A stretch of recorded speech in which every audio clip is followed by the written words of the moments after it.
This is Chapter 7 of The Initiate, Some Impressions of a Great Soul by, let's try this, see if I say it right, Cyril Scott. The name of this chapter is Daisy Templemore's Rebuff. I had known Daisy Templemore since she was 9 years old, and even at that early age, I, and others also, had predicted she would grow up into a most audacious flirt, and she did. From about her 17th year till the time of this episode, 10 years later, she indulged in a series of so-called violent flirtations, which her engagement with an Anglo-Indian officer, when she was 26, by no means put an end to. He came over from India, won her hand, as old novelists describe it, and a very minute portion of her heart, and then returned from whence he came, leaving her unencumbered by his presence to pursue the even tenor of her flirtatious existence. Although I was some 12 years older than Daisy, this frivolity of heart on her side did not militate against our being what is colloquially called pals, and I may add I was one of the very few men to whom she paid what, under the circumstances, I considered a real compliment, in that she confided in me extensively and did me the very great honor not to flirt with me. Being very much in request, for nobody could deny either her prettiness or wittiness in a certain section of London society, it stood to reason that she should strike up an acquaintance with my large-hearted friend as soon as occasion offered itself. Nor was I at all surprised to hear she had started her flirtatious machinations in connection with that greatly desired but equally elusive personage. And I must here say a word respecting his attitude towards women.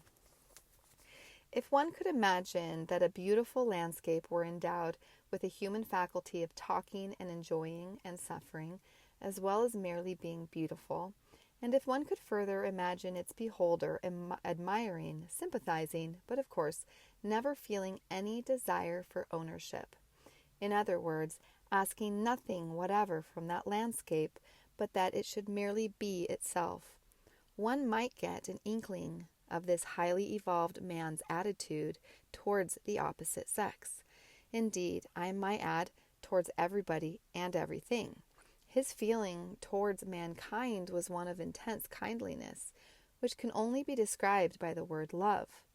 And from those people he came into contact with, he asked nothing but that they should be themselves, except in cases where the relationship was one, as it were, of pupil and teacher, for in such instances he demanded, but with phenomenal patience and tolerance, certain qualities, not to benefit himself, but to benefit their own characters. And here it was that Daisy Templemore tried to take, much to my disgust, a mean advantage of him, finding her flirtatious attacks were returned with merely that loving friendliness he showed towards all other members of her sex, and not being satisfied with this indistinctive attitude, she adopted the dubious method of enrolling herself as his pupil, and asked him to teach her occult wisdom. Her utter failure, I confess, gave me the greatest satisfaction. Marwood was not one of those proudly English natures who fear to show their affectional feelings. If a human soul could be benefited by the outward expression of love, he had no hesitation whatever in embracing man, woman, or child. The effect on the more pharisaical members of society was to make them misrepresent him, but their slanderous babblings had as little effect upon his quiet mind as the bleatings of a few sheep. "The beautiful and peaceful sensation of human affection," he said to me one day, "is robbed of some of its value unless we can convey it to others. The touch of a compassionate hand or the embrace of loving arms may often convey more comfort to the suffering than 1,000 words. And the withholdment of these outward signs all too frequently arises from vanity, namely, the supposition that to love is in some mysterious way to debase oneself."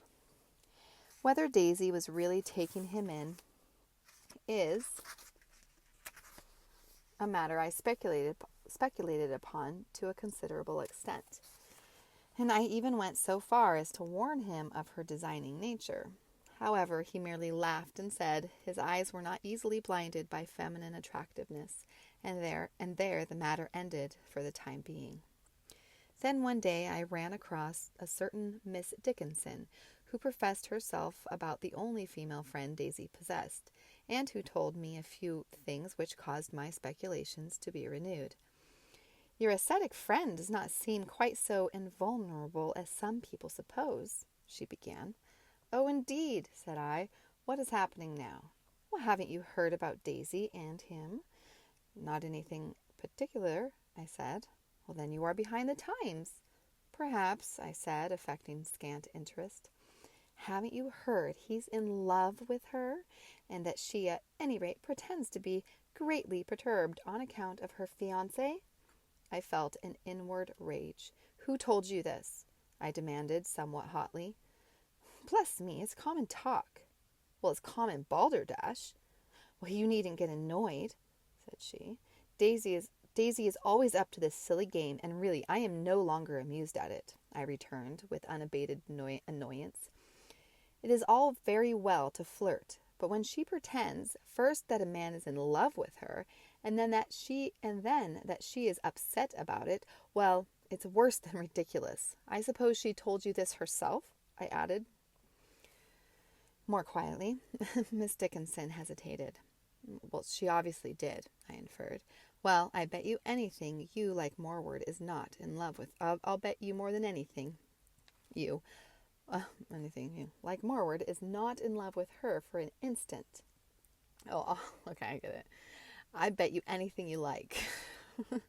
Oh, okay, wow, I just chopped that up to a bunch of bits and pieces. Sorry, guys. "Well, I bet you anything you..." Oh, I did it again. "Well, I bet you anything you like Morward is not in love with her for an instant." "Well, don't you be too certain," she said, and then I changed the subject. But that the next time I saw Morward, I told him of this conversation, and also of my extreme annoyance.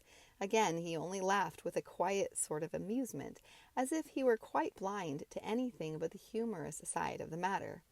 "Your indignation," he said at length, "was generous, my friend, but wasted. Why trouble to be annoyed for my sake, when the thing holds no annoyance for me whatever?" "But I thought it would," I said. "Such ingratitude on Daisy's part deserves to be reprimanded. The law of cause and effect punishes people by reason of its own nature," he said quietly. "Therefore, nobody need trouble to punish another by exhibiting anger or by any other method." But I really don't think one can allow people to take advantage of one's friends," I persisted. "It is advisable sometimes to interfere, but why be annoyed about it? If a cat meows in a room, take the cat out of the room, but don't curse the cat. It is the nature of cats to meow. It is the nature of some human beings to be ungrateful." "I wish I had as much philosophy as you," I said with Oh, he said that with admiration. That's not how I said it, did I? "I wish I had as much philosophy as you," I said with admiration. He smiled in acknowledgement, but otherwise ignored the compliment. "Nothing is annoying in itself," he pursued reflectively. "A grown-up person is not upset by the things that upset a child, because a man is a little nearer to unconditional happiness than a child. Let a person but identify his mind with the happiness that is within, and nothing on earth can either annoy or cause him sorrow." "It is difficult to attain," I said doubtfully. "Time and inclination," he answered, "achieve everything. As to Miss Daisy, she will need more your sympathy than your anger." "How so?" I asked with a little astonishment. "She will suffer from her own anger and the smarting of her wounded vanity. Her own actions will bring her own punishment," he answered. And so it turned out, as I was very soon to learn. I had not seen Daisy Templemore for some time, so one afternoon I presented myself at her house and was shown up into her boudoir, where, to my satisfaction, I found her without any other visitor. She was in a very bad humor, and took no pains to hide it. I asked her what was the matter, but with feminine perversity she denied that anything at all was the matter. So I changed the subject, and this simple piece of strategy had the desired effect. After putting a full stop, by means of monosyllabic rejoinders to every topic I ventured forth upon, she finally blurted out the secret of her annoyance. "A nice friend you have got," she exclaimed. "I have never been so disgracefully treated in all my life before." I informed her quietly that I possessed many friends, and that it would be wise to specify the particular one. "Oh, I mean your sage, or mystic, or philosopher, or whatever you like to call him," she answered rudely. "Look at this," she said, fumbling in her bag and producing a letter. I took the proffered piece of paper and recognized the writing. The letter ran as follows. "My friend, I fear we shall be at cross purposes in our relationship, unless we are both a little more explicit as to our separate intentions. I have given you within the last few weeks several hints which I earnestly hope you would take without further ado, in order to spare you the humility and annoyance likely to follow as the result of this laying bare of undeniable facts. My hopes, however, have not been realized, and I am thus compelled to write this letter, asking you to forgive me at the same time, in order to tell you that any further tutelage respecting occult wisdom and higher truths must come to an end, for you yourself have closed with your own hands the very first gate on the pathway to knowledge. Indeed, to be quite frank, your intentions from the beginning were not to open this gate at all, but merely to endeavor to obtain a closer and more distinctive intimacy with me, using the pursuit of divine wisdom as an excuse to carry out your design. This might have been, although dishonest, to some extent excusable. I speak, of course, relatively, for all human weaknesses are excusable to the really tolerant-minded.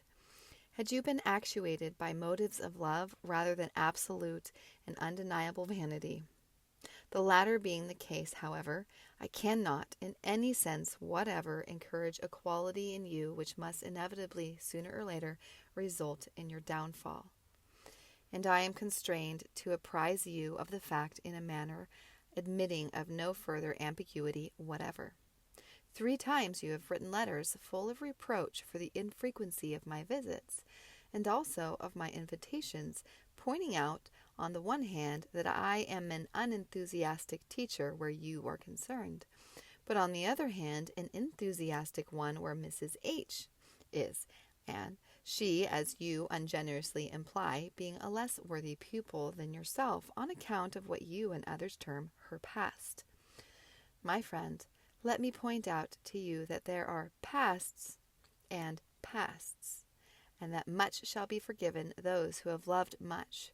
For I may add, a truly loving heart is the best of all requisite qualities for the way to knowledge. Your own countless affairs, if I may be pardoned for alluding to them, are not affairs of love. They are solely affairs of vanity, and therein lies the regrettable distinction. You have indulged in the pain-bearing action of arousing men's love passions without any intention of gratifying them, and you attempted the same pursuit with myself, but without success, in that passions drop away from those who find interest in more absorbing things. The very past, then, you so thoughtlessly throw in the face of another human being, is the very thing that you are not strong enough and selfless enough to have obtained yourself. Your vanity pulls you in 2 directions at once, so to speak, for you crave that an incessant deluge of love shall be poured into your ears to gratify one aspect of your vanity, and give nothing whatever in return, in order to retain an unsullied reputation, and pose as an inaccessible queen, by this means gratifying another aspect of it. All this being so, can I, as however modest a member of a brotherhood which has at the heart the spiritual advancement of humanity, and nothing else, employ my time in teaching you the wisdom you have no desire to learn? Had you sincerely that desire, even your vanity would not stand in the light of my attempted tuition. For sooner or later it would fall away from you of its own accord. Not having that desire, however, I reluctantly remain in future no longer your instructor, but merely, yet truly, your friend. J.M.H. A remarkable letter, I said dryly, when I had finished reading it. So remarkable that I should like to keep it. But I am surprised you showed it to me, since it casts such an aspersion on you and not on him. And Daisy Templemore at this observation was so absorbed by her extreme annoyance that she forgot to demand the letter from me, the result being that it has lain in my desk to this day. Since then, a little coolness has existed between us, the result, perhaps, of her one and only rebuff. As to Morward, the next time I saw him, I of course mentioned the fact that I had seen his letter, and made a few comments on the thoroughly deserved reproofs it contained. But his attitude towards it, and to Daisy herself, showed me that if the rebuke was in his pen, so to put it, it was not in his heart, for after speaking of her with an extreme gentleness, he told me a little Indian story. There was once a large snake, he said, who lived in a tree by the roadside and amused itself by attacking and killing every passer-by. One day a great sage came along and asked it why it took such delight in such evil deeds, pointing out that suffering to itself could only accrue sooner or later as the result. So the snake promised to refrain from attacking people in the future, and the sage went on his way. In a few weeks' time, however, the sage came back again, and, finding the snake in a sorry plight, asked it what was the matter. Then the snake said, "Oh, sage, I took your advice, and see the result. When I ceased to attack the passer-by, they attacked me instead, and reduced me to this." "Ah," answered the sage, with a smile of compassion, "I told you merely not to molest them. I did not tell you not to frighten them, if they tried to take a mean advantage of you." "And so your letter was merely to frighten her?" I asked, laughing. "But surely you must have guessed her real nature from the beginning." "Both deduction and psychic prognostication are never infallible," he said. You may take a very bellicose dog out for a walk, and seeing another dog in the distance, you presage with a certain amount of assurance that a fight will ensue, and yet, after all, nothing happens. 10 things may intervene to prevent it. I laughed at the simile. "And so," he continued, "we never turn anyone from the door. We give our forecasts the chance of being wrong. All the same, I hazard the further prophecy that Miss Daisy will be encumbered by a past before very long. She will marry her officer and be divorced within 3 years." And so it turned out.